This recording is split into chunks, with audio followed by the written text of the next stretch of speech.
상덕이 나무 막대기, 즉 목으로 오니, 금이 강한 오니랑 싸우는데 영화에서는 이게 목과 금의 싸움으로 묘사가 된단 말이죠. 그런데 결국엔 목이 이깁니다. 그래서 많은 분들이 이걸 보고 목하고 금이 대치되면 금이 목을, 금극 목을 하니까 결국엔 목이 부러지는 거 아닌가요? 근데 영화에서는 어떻게 상덕이 나무 막대기를 들고 오니를 찔러서 오니를 죽일 수 있었던 건가요? 라고 많이들 물어보셨어요. 만약에요, 여러분들이 커터칼을 들고 큰 소나무를 막 베려고 한다 해봐요. 커터칼이 결국엔 부러질 수도 있잖아요. 그게 금극목의 관계지만 목의 기운이 너무 강하면 결국엔 금이 부러진다라는 겁니다.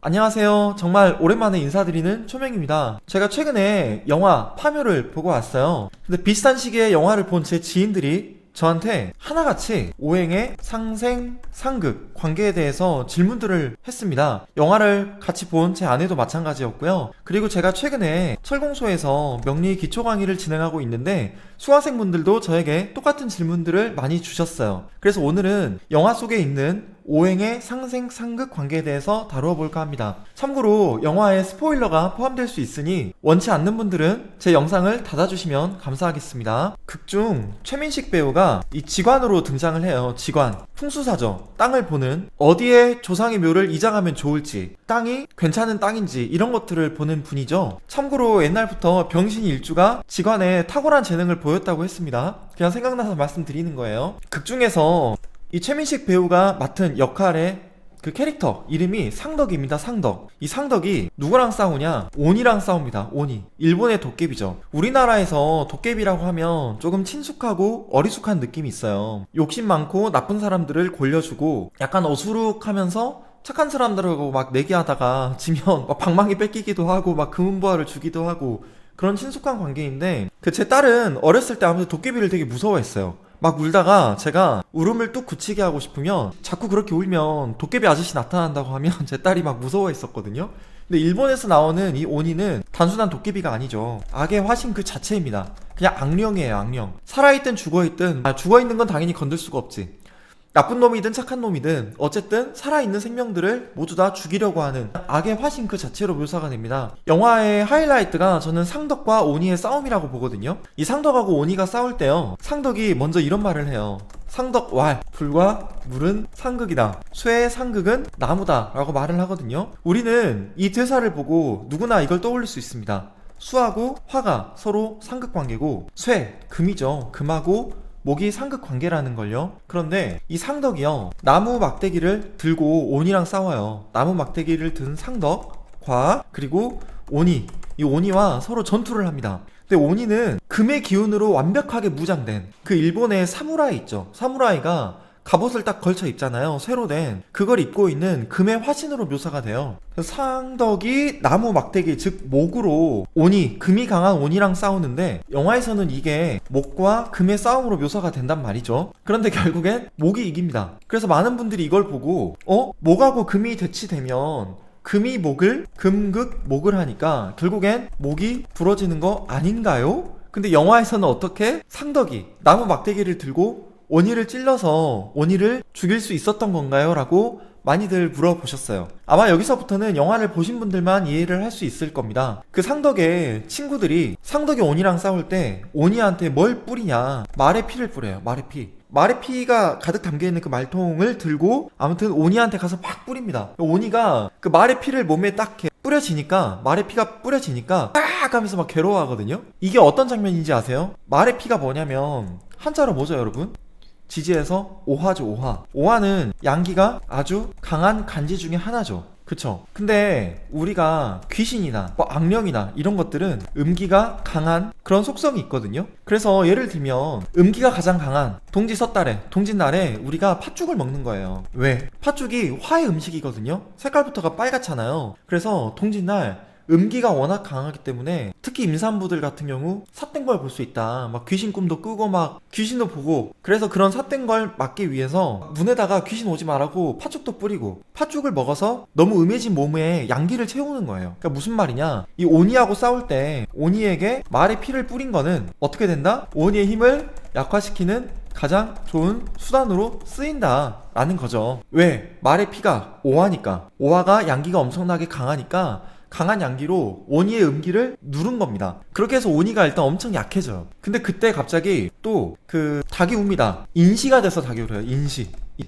인시가 어떤 시간이냐, 인묘진, 특히 인목일 때 이때 몇 시냐면 새벽 3시 30분 이후잖아요. 이때가 되면 닭이 울어요. 그래서 오니가 당황을 합니다. 왜? 이때부터 양기가 강해지기 때문이죠. 그러니까 오니는 음기가 강한데 갑자기 양기가 막 이렇게 주변에 생겨나니까 오니가 이제 당황을 하는 거예요. 그때 상덕이 나무 막대기로 오니를 찌릅니다. 푹 찔러요. 근데 오니가 쇠로 된, 금으로 된 몸인데 나무 막대기로 찌르니까 푹푹 들어가거든요. 그러면서 막 오니가 으아 하고 또 괴로워해요. 근데 오니가 결국엔 찔리긴 찔렸는데 치명타는 아니었고 이걸로 나를 죽일 수 없다 이러면서 상덕을 탁 들면서 상덕을 이제 죽이려고 공격을 하거든요. 그때 상덕이 어떻게 하냐, 나무 막대기에 피를 묻힙니다. 그러면서 말을 하죠. 이게 오니를 죽일 수 있을 거라고. 이게 수생목이에요. 수생목. 그러니까 이건 목이 버프를 받은 것과 같은 거죠. 그러니까 목의 기운이 엄청 강해진 거예요. 그래서 엄청나게 강해진 목, 이게 상덕이죠. 이거랑 그 오니, 금, 어떤 금이냐, 화극금을 당해서 약해진 금. 그래서 결국에는 오니가 엄청나게 버프된 이 목으로 찔려가지고 오니가 결국엔 죽게 됐다라는 겁니다. 영화에서는. 예. 근데 이제 많은 분들이 금이 목을 극하는데 어떻게 목이 금을 꺾냐, 여기에 대해서 많이 물어보시다 보니까 제가 이렇게 답변을 드렸어요. 그리고 또 있습니다. 그 명리학에서 생명론이라는 관점이 있어요. 생명론적 관점에서 인간은 목으로 해석이 가능합니다. 왜? 목은 생명의 기운이잖아요. 봄이 되면 새싹들이 막 자라나고요. 생명의 기운이 가득한 인간이 수생목이 돼서 버프된 목으로 금을 찌른 겁니다. 그래서 결국엔 금이 꺾이게 됐다라는 거죠. 제가 잠깐 오행의 상색 상극 표를 좀 가져와 볼게요. 제가 블로그에 만들어서 올린 건데 자유롭게 쓰셔도 됩니다. 자, 오행에는 상생 관계가 있고요, 그리고 상극 관계가 있고요, 그리고 재화 관계가 있어요. 일단 상생만 먼저 이야기를 해볼게요. 상생은 다들 아실 겁니다. 수생목, 목생화, 화생토, 토생금, 금생수죠. 근데 여러분, 수가 목을 생해준다고 해서 수가 많아지면 목이 잘 살아날까요? 그러니까 수생목이 이게 생의 관점이긴 한데 물을 너무 많이 들이부으면 결국엔 식물이 썩습니다. 목생화도요, 목이 화를 생해주지만 아궁이에 불이 막 일어나고 있는데 땔감을 그냥 완전 가득히 집어넣잖아요. 그러면 결국엔 불이 꺼져요. 이게 무슨 얘기냐, 생의 관점에서도 한쪽의 기운이 생해주는 그 기운이 너무 많아지면 생을 받는 쪽이 결국에 압살당해서 죽는다는 겁니다. 이게 포인트예요. 단순히 우리가 상생만 보면 안 됩니다. 예를 들어볼까요? 제가 사주를 하나 가지고 와볼게요. 자, 이런 사주가 있습니다. 화는 화생토가 되죠. 그런데 이렇게 주변에 토가 많으면 어떻게 될까요? 이 병화의 힘이 엄청나게 약해집니다. 병화가 심지어 태양이잖아요. 물상으로는 정화와 다르게 빛의 속성을 가지고 있는 간지라고 하더라도 결국에 병화가 자기의 힘을 제대로 드러낼 수 없게 됩니다. 이해되시죠? 마찬가지로요, 만약에 수생목이 너무 강하게 일어난다. 이 사주를 볼까요, 여러분? 을목이 있는데요, 수가 엄청나게 강하잖아요. 그러면 을목이 어떻게 될까요? 결국엔 썩어납니다. 썩게 돼요. 그래서 여러분들이 오행의 상생을 보실 때도 한쪽이 너무 많으면, 생해주는 쪽이 너무 많으면 받는 쪽이 결국엔 위태롭게 된다는 걸 꼭 아셔야 됩니다. 근데 여기까지는 이해하기 쉬울 거예요. 그러면 상극의 관계를 한번 볼까요? 상극의 관계? 상극의 관계는 뭐냐, 목은 토를 극하죠. 토는 수를 극합니다. 수는 화를 극하고, 화는 금을 극하고요, 금은 목을 극하죠. 이 금이 목을 극한다고 보는 건데, 이제 이것도 포인트가 뭐냐면 목이 너무 많아지면 결국엔 금이 부러진다는 겁니다. 한번 적어볼게요. 금극 목, 수극 화, 토극 수, 화극 금. 제가 뭘 하나 빼먹었죠? 목극 토. 이렇게 5개의 상극 관계가 있죠. 이 극이라는 건 우리가 다스리다, 조절하다, 컨트롤하다, 이런 뜻이 있습니다. 그런데 여러분, 만약에요, 여러분들이 커터칼을 들고 큰 소나무를 막 베려고 한다 해봐요. 커터칼이 결국엔 부러질 수도 있잖아요. 그게 금극 목의 관계지만 목의 기운이 너무 강하면 결국엔 금이 부러진다라는 겁니다. 이해되시죠? 수극화의 관계는 어떻게 보면 되냐면요, 화의 기운이 너무 강해요. 예를 들어서 산불이 났습니다. 그런데 여러분들이 물 한 바가지 들고 산불 끄겠다고 끼얹으면 어떻게 되죠? 불이 막 더 크게 일어나죠. 물은 순식간에 증발해버립니다. 그래서 산불이 일어날 때는 물로 끄는 게 아니고요, 맞불을 놔서 불에 탈 나무들을 다 없애면서 산불을 진화하는 거예요. 토국수도요, 토가 수를 극하죠. 그런데 만약에 홍수가 나면 어떻게 될까요? 그냥 모든 땅들이 다 휩쓸려 내려갑니다. 목극토 같은 경우도 목은 토를 극하죠. 나무는 뿌리를 내리면서 흙을 다 파헤칩니다. 이걸 소토관계라고 해요. 소토한다고. 그런데 산사태가 나면 어떻게 되죠? 나무가 그냥 다 휩쓸려서 산에 파묻혀버리죠. 그래서 상극이라고 할 때 금극목, 수극화, 토극수, 화극금, 목극토라고 하지만 역시 극을 받는 한쪽이 워낙 강해버리면 결국에 극을 하는 쪽이 압살당해서 죽는다라는 걸 꼭 아셔야 됩니다. 제가 또 예시를 들어볼까요? 자, 이런 사주가 있습니다. 나무가 엄청나게 강해요. 목의 기운이 강하죠? 근데 여기 금의 기운이 하나 있습니다. 이러면 어떻게 된다고요? 커터칼이 부러진다는 겁니다. 이해되시죠? 하나 더 가지고 와볼까요? 아니, 같은 사주네. 다른 사주로. 이 사주도 보시면 신금일간이죠. 신금을 우리가 물상으로 커터칼이라고도 하잖아요. 커터칼이 이렇게 간목하고 묘목, 임목 이렇게 만나면 결국엔 부러진다라는 겁니다. 쉽게 이해가 되실 겁니다. 이럴 때 신금은 엄청나게 약하다고 봐야겠죠. 우리는 수가 화를 극한다는 걸 알고 있습니다. 근데 만약에 이러면 어떻게 될까요? 이게 명리정종에서 거지가 된 사주라고 이제 소개가 된 그런 원국인데요. 보면 간여지동이기 때문에 병호 시주의 이 화의 기운은 엄청나게 강합니다. 그런데 원국에 있는 수의 기운이 곱하기 3배로 강하죠. 이러면 화의 기운이 꺼지게 돼요. 그래서 결국에는 이 화가 재성이잖아요. 근데 이분이 사업을 하다 망해가지고 명리종종에서는 이 사람이 거지가 될 수밖에 없었다라고 해석을 합니다. 저는 실제로 이런 사주를 가진 사람이 무조건 뭐 거지처럼 산다고 생각하지는 않아요. 그때 당시에는 패자부활전이 없었을 거라 생각합니다. 그런데 화가 이것도 약하지 않은데 수가 워낙 강하니까 수국화가 너무 잘 일어나서 화가 너무 쉽게 꺼졌다는 거죠.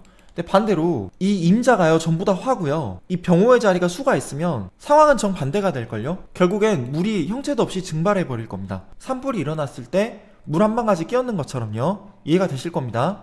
여러분들 잠깐 복습 하나 하고 갈까요? 이제 모자멸자라는 성어가 있습니다. 이게 지나치게 엄마가 자상하면 자식이 죽는다라는 뜻이에요.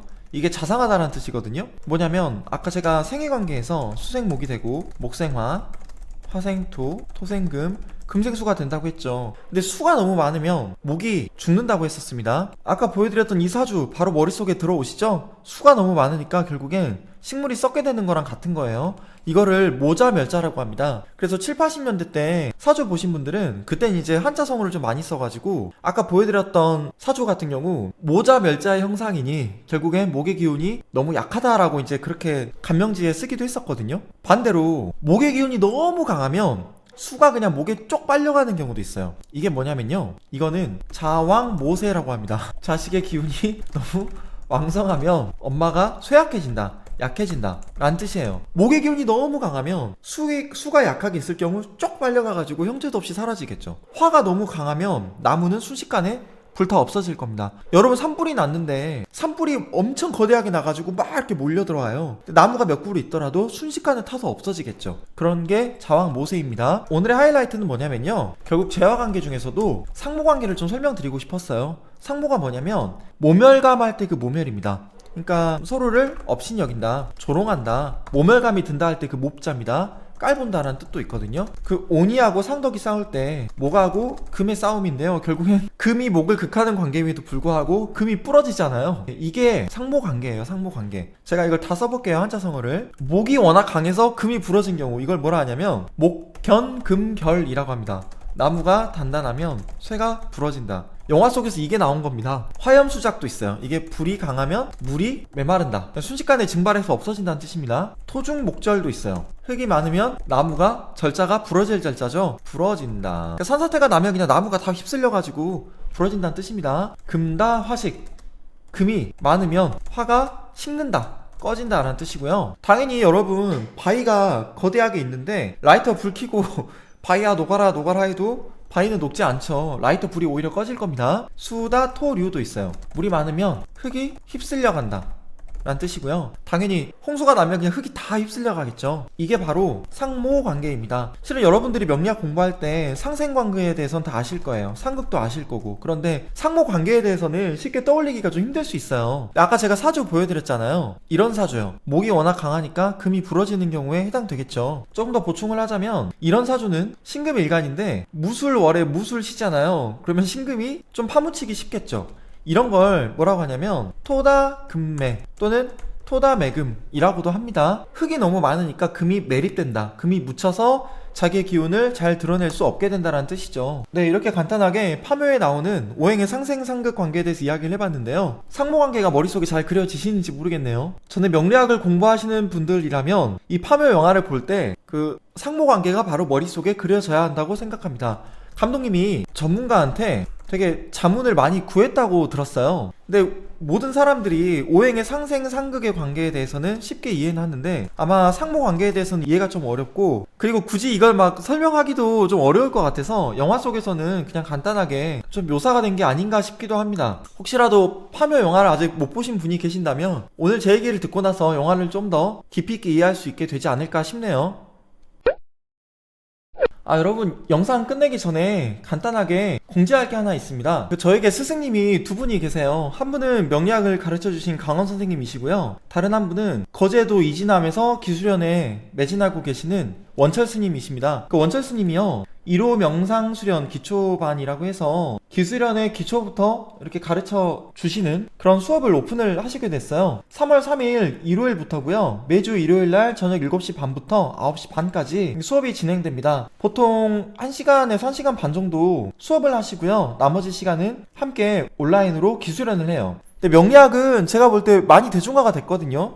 공중파에서도 많이 다루어지고 있고, 근데 기수련은 이게 뭔가 오해도 좀 있고 진입장벽이 좀 높아서 아직 대중화되어 있지는 않다고 생각을 합니다. 개인적으로 상담을 하고 나면 20-30분 정도씩 꼭 기수련을 하거든요. 제가 워낙 이제 피로도를 많이 느껴서. 근데 기수련이 초심자분들이 접근하기 좀 어려운 부분들이 많아요. 근데 아마 눈높이에 맞춰서 수업을 진행한다고 하시니까 평소에 좀 스트레스를 많이 받으시는 분, 생각이 많아서 차분하게 본인을 돌보고 싶은 분, 그리고 사주가 저처럼 너무 뜨거운 분, 조열한 분, 그래서 수기운이 필요한 분, 또는 명리 상담가로 일을 하고 계시거나 앞으로 나도 상담가 일을 하고 싶다라는 분들이 기수련을 들으시면 참 좋겠습니다. 참고로 원철 스님께서는요, 잠을 제대로 못 주무시는 분, 그리고 감정을 잘 조절하지 못하시는 분들, 그리고 뭐 예를 들어서 좀 삿된 거를 보시는 분들 있잖아요. 의학적으로 명확하게 규명이 되지 않은 신드롬이나 증후군을 가진 사람이라고 쓰셨는데, 뭐 귀신을 본다거나 아니면 그런 이상한 꿈을 자주 꾼다거나 그런 분들도 기수련을 이렇게 들으시면 좋거든요. 그리고 좀 몸이 약하신 분들도 기수련을 통해 본인의 건강함을 찾으시면 좋겠습니다. 전 마음에 들었던 게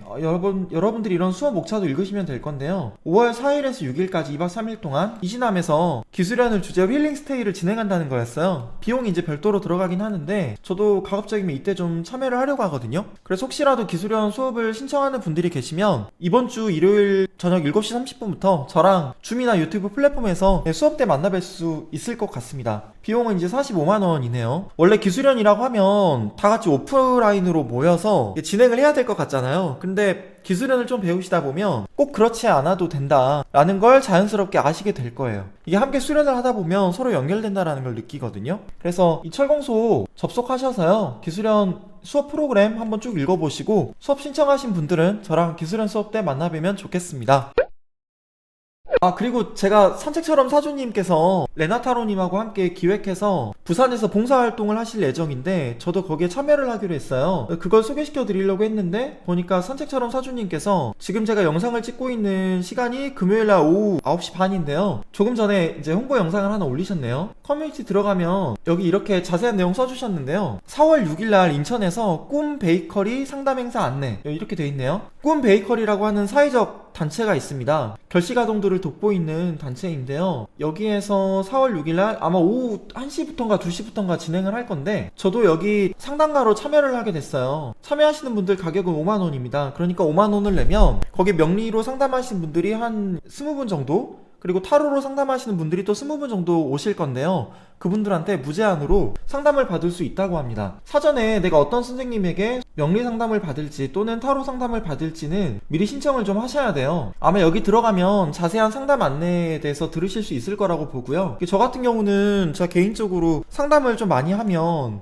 좀 급속하게 좀 피로해지는 게 있어서 10분 정도만 제가 상담을 좀 해드리려고 하거든요. 10분 정도 상담을 한 이후에는 저도 이제 스태프로 좀 참여해서 다른 분들 활동하시는 걸 좀 도우려고 합니다. 어떻게 하면 이 행사에 참여할 수 있는지 궁금하신 분들이 계시면 카카오톡 상단의 돋보기에 명리타로 박람회라고 검색하면 질문할 수 있는 그런 창이 나오나봐요. 여기에서 질문해 주시면 될 것 같습니다. 장소가 좀 오해 여지가 있을 수 있는데 부산의 그 시그니엘 호텔이에요. 거기가 이제 대관비가 상당히 비쌉니다. 비싸잖아요. 그런데 결식 아동들을 돕기 위해서 진행하는 행사라고 하니까 후원하는 기업도 생기고 시그니처에서도 감사하게도 대관료를 엄청나게 말도 안 되는 가격으로 좀 깎아주셨나봐요. 좋은 뜻으로 명리 또는 타로를 하시는 분들이 모여서 진행하는 행사인 만큼 저도 여기 참여해서 열심히 활동하고 오겠습니다. 자세한 내용은 선책님께서 올리신 더 꿈과 함께하는 명리타로 박람회 이 영상을 보시면 될 것 같네요.